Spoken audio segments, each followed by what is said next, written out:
Olá, gente, nesse vídeo vamos dar uma olhada aí, queda livre. Vem comigo aí.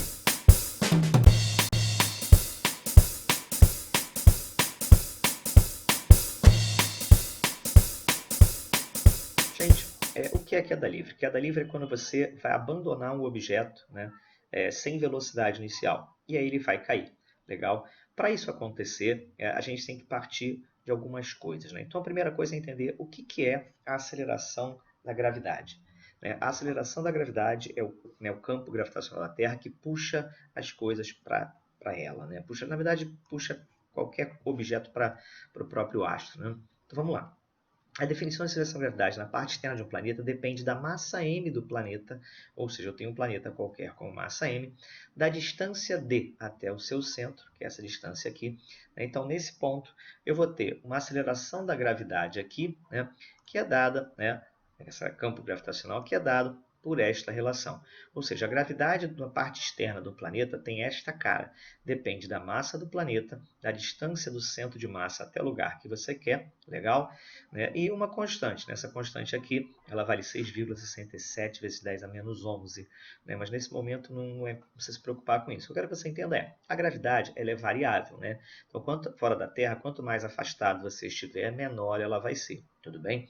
Mas nos problemas de queda livre, quando a gente vai abandonar o objeto, a gente vai considerar isso constante, ou seja, essa distância não é significativa para que a nossa aceleração da gravidade seja diferente.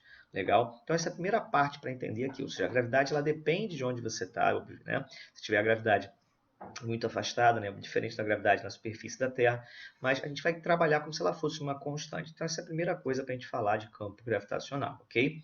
Então, para o estudo da queda livre, vamos considerar dois pontos. Qual é o primeiro ponto aí? O primeiro ponto é isso, o campo gravitacional é uma constante. A aceleração na superfície da Terra de aproximadamente 9,81, 9,80665, a gente aproxima para 9,81, e é muito usado durante os exercícios, é muito comum usar o valor 10. Então a gente vai usar geralmente o valor 10 metros por segundo ao quadrado. Alguns problemas mais chatinhos, costumam colocar a conta 9,8, 9,81, mas a gente costuma usar o 10, belezinha? Vamos lá. 2. Os efeitos de resistência do ar serão desprezados. Todos os problemas que a gente faz aqui no ensino médio, todos os problemas que a gente tem nos vestibulares, são problemas de resistência do ar, ela é desprezada. Na verdade, todos os tipos de atrito são desprezados nesses exercícios. Qualquer tipo de atrito que você pode ter, a gente costuma desprezar, tudo bem? Ou seja, quando a gente abandonar alguém, a única força que vai atuar nesse cara vai ser a força peso, legal? Para quem não lembra lá, o peso massa vezes gravidade, tudo bem? Então essas são as duas premissas que a gente tem. A gente tem que partir que o campo gravitacional é sempre uma constante, que geralmente a gente vai usar 10, e que a resistência do ar não é significativa. É lógico que a resistência é significativa no dia a dia, mas nos exercícios a gente vai desprezar. A não ser que seja exatamente o exercício de resistência do ar, que até existe, mas não é isso que a gente quer nesse momento, tudo bem? Vamos lá. O que acontece? Aproveita agora, se inscreve no canal e vê esse vídeo aí. Qual objeto vai cair primeiro quando foi abandonado a certa altura? Então, vamos pegar 4 objetos diferentes. Vamos pegar uma bola de borracha, uma bolinha de papel, uma folha de papel, uma pasta plástica e uma folha de isopor.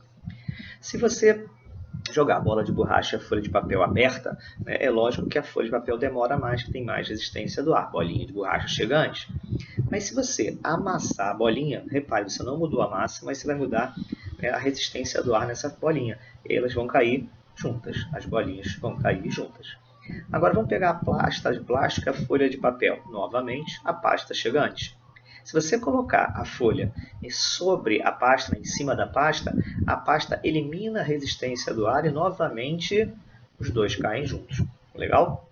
Agora vamos pegar a pasta de plástico com a folha de isopor. Novamente a folha de isopor tem mais resistência do ar, vai levar mais tempo para chegar. Se você colocar a folha de isopor embaixo da pasta, a pasta acaba tendo menos resistência e empurra a folha para baixo.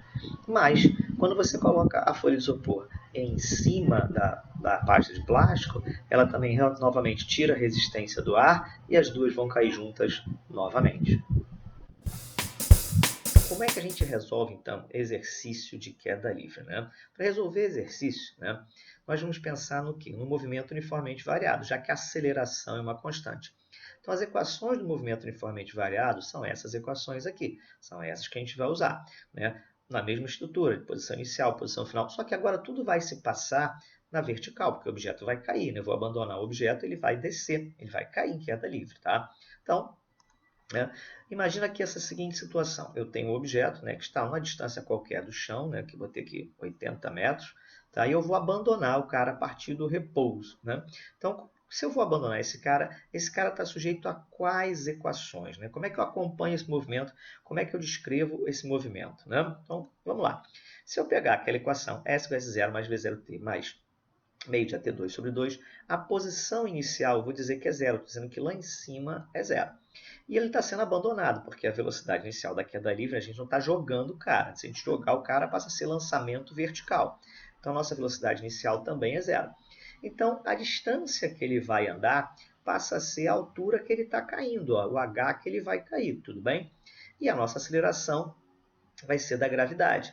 Então, a gente vai ter uma estrutura que é, no lugar do S, eu passo a escrever H, e no lugar do A, eu passo a escrever G. Só que, como eu falei para vocês, né, o nosso G ele costuma ser 10. Então, se eu jogar 10 aqui, vai ficar meio vezes 10, 5. Então, para efeito de conta, a gente, né, bota G igual a 10, para efeito de conta, ó, a gente vai ter essa estrutura. H igual a 5t quadrado. E aí, quais são as posições que ele ocupa, então? Qual é a distância que ele anda para cada instante, né? Então, no instante t igual a 1 segundo, você vai pegar o 1 e vai jogar aqui. Então, ele vai ficar com 5 vezes 1 ao quadrado. 1 ao quadrado, 1 vezes 5, 5. Isso quer dizer que o nosso objeto vai cair 5 metros. Então, ele vai ter andado, ele vai estar aqui e vai cair 5 metros. Ele produziu uma variação de posição também de 5 metros. Ou seja, ele saiu da posição inicial 0, né, e ele foi para a posição 5, andando 5 metros, tudo bem? Se eu aplicar t igual a 2, o que eu vou encontrar? T igual a 2, eu vou encontrar 5 vezes 2 ao quadrado. 2 ao quadrado, 4 vezes 5, 20. Isso quer dizer que ele anda 20 metros. Mas ele anda 20 metros a partir desta posição inicial. Então, ele vai ter andado 20 metros ó, a partir daqui.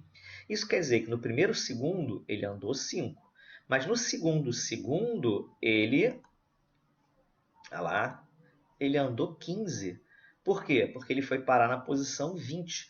Então, ele estava na 5, ele andou mais 15 e foi parar na posição 20. Então, as posições são dadas pela fórmula, 5, 20. As variações são esses intervalos, ó, 5, 15. Então, por exemplo, para t igual a 3, ele vai ter 5 vezes 3 ao quadrado. 3 ao quadrado, 9 vezes 5, 45. Né? Então, ele vai vir parar aqui na posição 45. Pronto, ele andou ó, isso tudo. Aqui eu teria 45 metros, tá vendo? Só que qual foi a variação entre o instante 2 e o instante 3? A variação é de apenas 25. Então você deve estar notando, né, que embora esses números aqui, 5, 20, 45, não pareçam ter um padrão assim rápido, diferente de olhar, a variação te mostra esse padrão, ó, 5, 15, 25. Então no próximo instante, né, que vai ser um instante t igual a 4 segundos, ele vai ter que aumentar quanto? Vamos lá, ó. 4 ao quadrado, 16 vezes 5, 80. Então, ele vai ter percorrido os 80 metros, vai chegar lá no chão, né? E ele vai ter aumentado aqui, ó, vai 25, 35 metros. Ou seja, o padrão é, o aumento, né, de posições é dado daqui, ó, 5, 15, 25, 35. Legal? E as posições elas vão somando isso. Então, a primeira posição é 5. A segunda é 15 mais 5, 20. A terceira, 25 mais 15 mais 20, 45. A outra, 80. E assim vai. Legal? Então, a relação de distância ela é uma relação que, embora pareça ser muito complexa, não, ela sempre vai obedecer, né, para queda livre isso aqui. Legal? Então, assim, as posições elas vão obedecer a essa equação, né, do H5T2, tá? E os aumentos vão de 5, 15, 25, 35, 45, 55, legal? Para a velocidade é ainda mais fácil, né? Porque a velocidade ela vai obedecer V igual a V0 mais AT. Só que o V0 vai ser zero, ele é abandonado do repouso. O nosso A vai ser G e G vale 10. Então fica V igual a V igual a 10t. Então para t igual a 1, o que vai acontecer? 10 vezes 1. Para t igual a 2, 10 vezes 2. Para t igual a 3, 10 vezes 3. Para t igual a 4, 10 vezes 4, 40. Então, assim, as velocidades elas aumentam, né, de 10 em 10, 10, 20, 30, exatamente porque a aceleração vale 10. As posições elas não têm esse mesmo aumento, elas aumentam ao quadrado. Ou seja, se você andar numa distância D, né? Aqui você, no segundo instante, você não andou 2D, você andou 4 vezes D, tá vendo? Por quê? Porque o seu aumento foi de 3D. Isso a gente costuma traduzir num gráfico, né? Que é um gráficozinho bem interessante, né? Que é esse gráfico aqui, um gráfico de velocidade e tempo, né? No gráfico velocidade e tempo, o que você vai ter? A área do gráfico corresponde à distância. Então, se o objeto é abandonado do repouso, né, no instante zero, a velocidade zero, ele está aqui. Legal? Então, no primeiro instante, ele vai alcançar uma velocidade de 10 metros por segundo. Então, eu vou ter aqui, né, uma linha reta aumentando aqui até o 10. Tudo bem? Legal? Então, eu vou ter aqui no instante 1, o cara, né, na posição 10. Esta área que a gente tem aqui, essa área corresponde ao deslocamento, né? Esse deslocamento é dado pela área nesse gráfico VT. Então, observa que legal, ó, né? Deixa eu apagar aqui essa minha marquinha que está horrorosa, né? Opa, peguei o negócio errado. Então, ó lá, vamos apagar aqui para ficar melhor visual, né? Então, olha lá. Tá vendo? No instante 1, ele está com a velocidade 10, porque V, né, aquela história do V igual a 10t. Né? Então, como V é igual a 10t, né, e o nosso t é igual a 1, essa velocidade vale 10. E essa área me dá a distância. Então, repara, no primeiro segundo, né, ele anda 5 metros. Agora, se você esticar aqui essa reta, né, se você fizer essa reta esticar mais aqui, né, quanto vai dar essa área? Pois é, vamos ver quanto vai dar essa área. Vamos apagar aqui, ó, né? No próximo instante, ó, o que eu teria? Mais 5, mais 5 e mais 5. Então, no próximo instante, que é o t igual a 2, né, eu tenho agora 20 metros por segundo. Quanto está dando essa área? Essa área vai dar 5 mais 5 mais 5 mais 5, eu tenho 20 metros, que é quanto ele anda no instante 2. Né? No instante 3, o que eu vou ter? Aí eu vou ter agora ó, 5 mais 5 mais 5 mais 5 mais 5, e agora eu tenho 35. Então aqui, ó, cada pedaço desse me dá quanto ele está andando. 5, 15, 25. E a soma de todos os triângulos vai me dando a área total. Se no primeiro ele andou 5, no segundo ele andou 20, no terceiro ele andou 45, e assim vai. Então, próxima lá, ó, eu vou ter 5 mais 5 mais 5 mais 5, eu vou ter lá os meus 80, ou seja, a soma toda 80. Então, esse gráfico ele é bem legal porque ele ilustra exatamente isso aqui, né? Ou seja, no primeiro instante ele andou D, no segundo 3D, no próximo 5D, no próximo 7D. E se você for somando, você vai ter as posições. Ou seja, ele andou D, a posição é D. No instante 2, ele andou 3D, mas a posição é 4D, porque eu tenho que somar isso tudo. Tá vendo? No próximo instante, 3, ele andou 5D, mas quanto ele tem no total? Ah, ele tem 5 mais 3, 8, mais 1, 9. Ele tem 9D. Legal? Esse gráfico é bem interessante. Essa é a relação lá que Galileu descobre, né? Vendo o bloquinho lá, a esferinha no plano inclinado. Essa relação de os aumentos são aumentos que se relacionam, né? Esse aumento é um aumento proporcional, ele tem um valor, né? Isso aqui depois matematicamente você vai ver um pouquinho melhor isso aí, né? Quando você ouvir falar lá em PA de segunda ordem, coisa assim. Então, um resumo, né? Qual é o resumo de queda livre? O resumo de queda livre é: primeiro, os corpos abandonados de altura qualquer, sem resistência do ar, caem juntos. Então não esqueça disso. Se você jogar um tijolo, né, e uma pena, lógico que a pena vai cair, vai demorar mais, mas não é porque ela tem menos massa ou nada disso, é porque na verdade a resistência do ar é maior. Se você retirar a resistência do ar, os corpos sempre caem juntos, tudo bem? Vamos lá. São válidas todas as equações do movimento uniformemente variado, onde você vai colocar a aceleração igual a g e o g é geralmente 10. Né? Então, aquela v igual a v0 mais at vira v igual a 10t. S igual a S0 mais V0T mais AT2 sobre 2 acaba virando H5T2. E o Torricelli vai virar V ao quadrado 2GH. Belezinha? 3. As velocidades vão aumentando de 10 em 10, ou seja, tempo de queda e velocidade é sempre 10 vezes mais, 10 vezes menos. Ou seja, se eu tenho tempo, a velocidade eu quero descobrir, eu multiplico por 10. Se eu tenho a velocidade, eu quero o tempo, eu divido por 10. Né? Então, assim, por mais a velocidade do cara é de 57 metros por segundo quando chega ao chão. Então, quanto tempo ele levou para cair? Divide por 10, 5,7. Né? Então, é sempre relação vezes 10 eu dividir por 10. Né? Ou seja, o tempo é 10% da velocidade, é algo assim que a gente costuma falar para os outros, né? Para a galera. Belezinha? Vamos seguir. 4. As distâncias vão aumentando na relação H5T2. Ou seja, é 5 Aí o próximo aumento é 15, vai para 20. O próximo aumento é 25, vai para 45 e assim vai. Que é exatamente essa última parte aqui do resumo. Né? Os corpos percorrem distâncias, que são deslocamentos, né? Que aumentam em sequência de números ímpares. D, 3D, 5D, 7D. Beleza? E assim vai. Tudo bem? Aqui a gente tem, então, uma tabela bastante interessante, que é uma tabela muito útil assim, para resolver exercícios de múltipla escolha. Né? Assim, se você montar essa equação, você mata muitos exercícios sem ter necessidade de fazer grandes contas. Né? Por exemplo, o objeto foi abandonado e levou 4 segundos para chegar ao solo. Qual é a velocidade dele? 4 vezes 10, 40. Quanto tempo ele levou? 5 vezes 4 ao quadrado, 80. Ou seja, montar essa tabela é fácil, porque a velocidade é sempre 0, 10, 20, 30, 40. A posição você vai aumentando de 10 em 10 a partir do 5, então é 5, 15, 25, 35.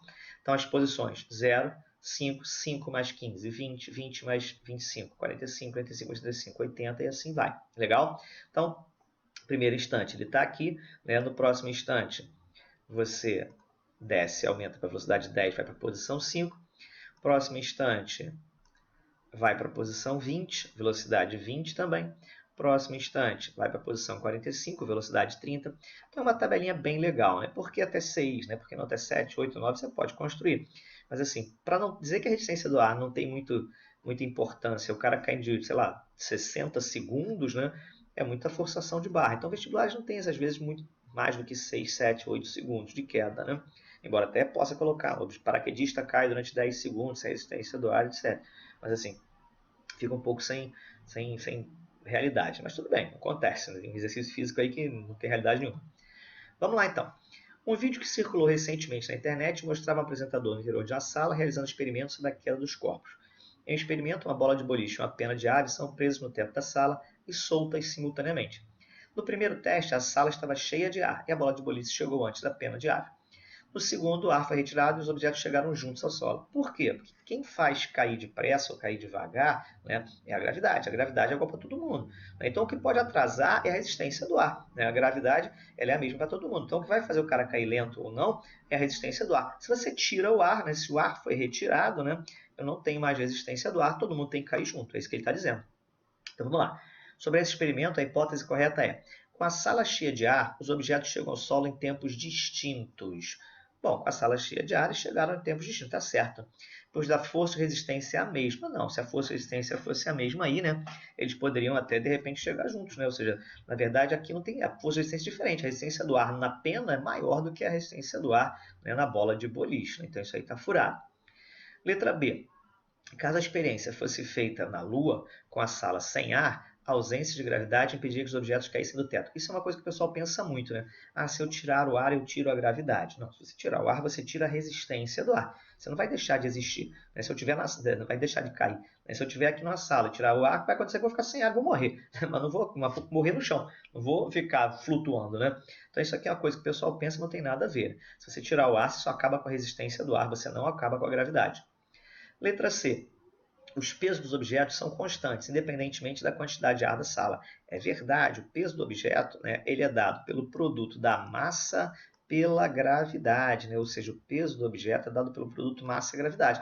Não tem nada a ver com a quantidade de ar. Então, isso aqui está correto. Essa é a nossa resposta. Né? O ar deve ser um elemento que reduz a gravidade? Não, o ar não reduz a gravidade. Né? O ar não pode mudar a força-peso. O que ela faz, na verdade, é criar uma força de resistência. Né? Então, tem aqui o objeto que tem o peso para baixo, né? Que está aqui, né? E aí você vai ter a resistência do ar para cima. E aí essa resistência do ar é que pode ser modificada. Então, eu posso ter uma resultante diferente porque essa resistência do ar está atuando. Mas ele não está mudando o peso de ninguém. Né? Então, letra C é o nosso gabarito. Vamos seguir. Considere o movimento de queda livre em que duas partículas 1 e 2 têm massas m1 igual a 1 e m2 igual a 2. Estão localizadas a uma mesma altura acima do solo. As duas partículas são abandonadas simultaneamente. Para a partícula 1, observa-se que no intervalo de tempo ΔT igual a 2 segundos, ela se desloca 20 metros. Para o mesmo intervalo ΔT igual a 2 segundos, o deslocamento da partícula 2 será... Isso é uma questão pegadinha, né? Porque você fica achando assim, bom, um tem massa 1, outro tem massa 2, eu vou fazer conta para calcular. Não, você não vai fazer conta nenhuma. Por quê? Se você não tem resistência do ar, né? Ou seja, se eu estou desprezando a resistência do ar, isso quer dizer que elas têm que andar a mesma coisa, né? Ou seja, eles têm que gastar o mesmo intervalo de tempo. Então, se um andou 20 metros, o outro também vai ter que andar os mesmos 20 metros. Legal? Tudo bem? Vamos seguir. Do alto de um edifício em construção, o operário deixa cair um tijolo acidentalmente, a partir do repouso, em uma trajetória vertical que passa pela posição em que outro operário se encontra parado no solo. Um segundo depois, no início da queda do tijolo, o operário no alto grita um alerta para o operário no solo. Considerando o dado da figura, a resistência do ar desprezível, G igual a 10, velocidade do som no ar 350, raiz de 1400, 37, calcule a distância percorrida pelo tijolo entre o instante 1 e 3 após o início da queda. O intervalo de tempo em segundos que o operário no solo terá para reagir e se movimentar depois de ter ouvido o grito de alerta emitido pelo operário. Bom, na primeira parte, né, ele só está falando distância percorrida com a queda do tijolo. Então, o cara vai abandonar o tijolo, né, o cara deixou cair o tijolo, e o tijolo vai percorrer uma distância de queda, né, entre o instante 1 e o instante 3. Ou seja, se você lembrar daquela tabela, em 1 segundo, 5 metros. Em 3 segundos, 45, você já tem ali os 40.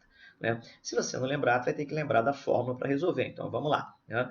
HGT2 sobre 2, eu vou pegar o G e vou fazer o G igual a 10. Então, vai ficar igual H igual a 5T ao quadrado. Né? 5T ao quadrado. Eu vou aplicar isso para o instante T igual a 1 e para o instante T igual a 3 para calcular quanto ele andou. No primeiro instante, ele andou 5 vezes 1 ao quadrado, 5 metros. No próximo instante, ele vai andar 5 vezes 3 ao quadrado. 9 vezes 5, 45. Então, no primeiro instante, ele vai estar em 5. No próximo, ele está em 45. Então, a distância entre os dois ela é de 40 metros. Né? Exatamente o acréscimo de 15 com um e 25 do outro, né? Provocando 40. Legal? Mas a primeira parte, relativamente tranquila, né? Aplicar a fórmula. Legal? A segunda que é um pouquinho mais enrolado, porque o que acontece é, o tijolo ele vai cair. Então, eu preciso saber que tempo o tijolo leva para cair. Né? Esse é o tempo que o cara tem para sair daqui de baixo, tudo bem? Só que ele não sai daqui de baixo porque ele, né, observa o tijolo caindo. Ele só sai daqui de baixo porque o operário que está lá em cima avisa. E o operário ele leva, né, 1 segundo para avisar. Né? Ele passa 1 segundo, né, para avisar.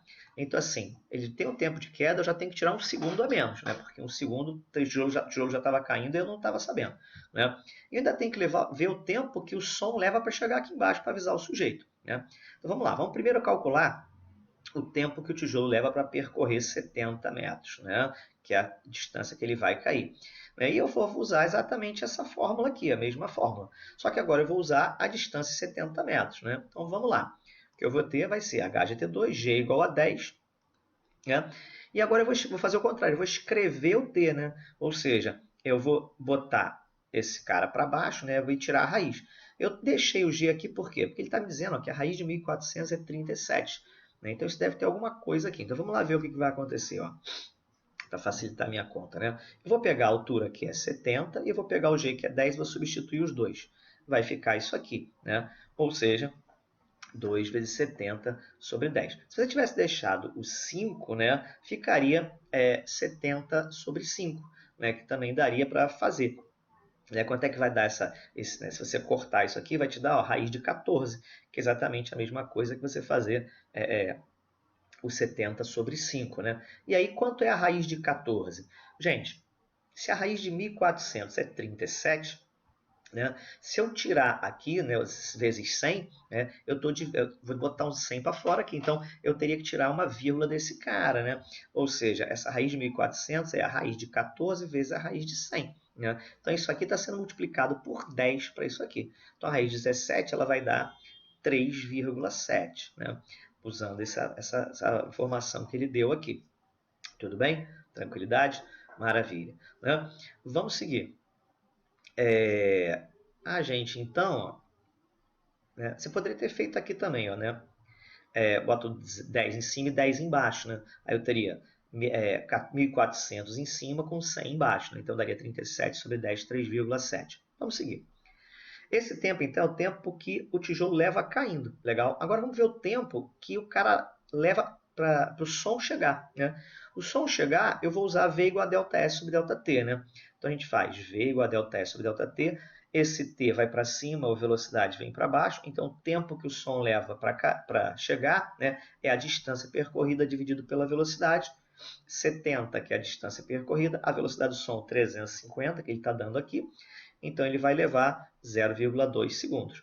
Né? Então, o tempo que ele tem disponível, né, é o 3,7, e aí eu tenho que tirar 1 do aviso e 0,2 do som chegando.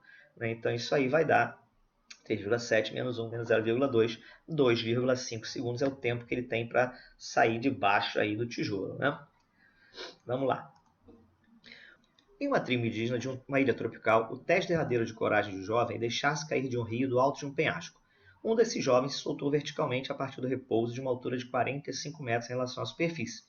O tempo decorrido em segundos, entre o instante que o jovem iniciou sua queda e aquele que o espectador parado no alto do penhasco ouviu o barulho do impacto do jovem na água, era aproximadamente... Se você quisesse chutar, até podia pensar, pô, 45 metros, a gente já lembrou que 3 segundos, então deve ser um pouco mais de 3, né? Deve ser isso aqui. A gente não vai chutar, vamos fazer a conta, né? Vamos lá. A altura que o cara vai cair, 45 metros, né? Então, eu vou pegar aquele h 5t ao quadrado e vou usar aquilo, né? Aqui eu vou resolver. Vamos lá, então. Vou pegar aqui. Opa, né? Olha lá, h igual a meio de gt quadrado, né? Se esse g for igual a 10, eu vou ter h igual a 5t quadrado. Então, eu teria algo do tipo assim, né? 45, né, é igual a 5t ao quadrado. Né? Então, eu vou cortar o 45 com 5, vai dar 9, 9 é t quadrado, esse tempo é 3 segundos. Aqui está na estrutura completa, né? Peguei o h de t2 sobre 2, esse 2 vem para cá multiplicando, esse g vem para baixo dividindo, e aí a gente tira a raiz, você vai ter essa nova fórmula aqui. Né? E aí a fórmula vai dar o mesmo resultado, né? 2 vezes 45, 90 por 10, 9, raiz de 9, 3. Tudo bem? Esse seria o tempo, então, que o cara levou para cair. Qual o tempo que o som levou para chegar lá? Aí o som vai fazer V igual a ΔS ΔT, né? Ou seja, aí eu vou usar V igual a ΔS sobre ΔT. Né? E aí o meu ΔS vai ser exatamente V versus ΔT, né? Então, esse V vai para baixo dividindo, meu T vai ser ΔS sobre V. É isso que a gente vai fazer aqui, olha lá. Então, H igual a VT, que é exatamente essa fórmula, né? ΔS é o H, V é a velocidade do som, T é o tempo que você quer. Esse V vem para baixo, então fica H sobre V, esse H é 45, a velocidade é 360, 1/8, 0,125 segundos. Então, o tempo total tem que somar os dois, aproximadamente aí, né? 3,1 segundos, é aquilo que a gente tinha comentado no início, tudo bem? E vamos ver o último aí, né? Em um determinado instante, o objeto é colocado, abandonado de uma altura h do solo. E 2 segundos mais tarde, outro objeto é abandonado de uma altura h, 120 metros abaixo de hzão. Determine o valor em hzão em metros, sabendo que os dois objetos chegam juntos ao solo. E a aceleração da gravidade é 10 metros por segundo quadrado. E resistência do ar expressivo sempre, né? Então, peguei o cara aqui e vou largar. Aí esse cara vai começar a cair. Só que depois de 2 segundos, esse é abandonado. E ele está a 120 metros abaixo. E eles chegam juntos ao solo, ou seja, os dois vão acabar chegando juntos aqui, tudo bem? Então aqui você tem um jeito tradicional que é montar a equação, né? Ver como é que ficaria. Eu tenho que pegar a equação como um todo, né? S igual a S0 mais V0, T mais AT2 sobre 2. Vou substituir o A por G. Vou dizer que o V0 é 0, mas vou dizer que eles têm posições diferentes, porque no meu eixo de referência, né, a posição inicial desse cara, né, o S0 aqui para um é 0, o S0 para o outro é 120. Então, para um cara, a minha equação vai ser H5T2, né? Ou seja, a posição que ele chega é o H, então meu S é o H, né?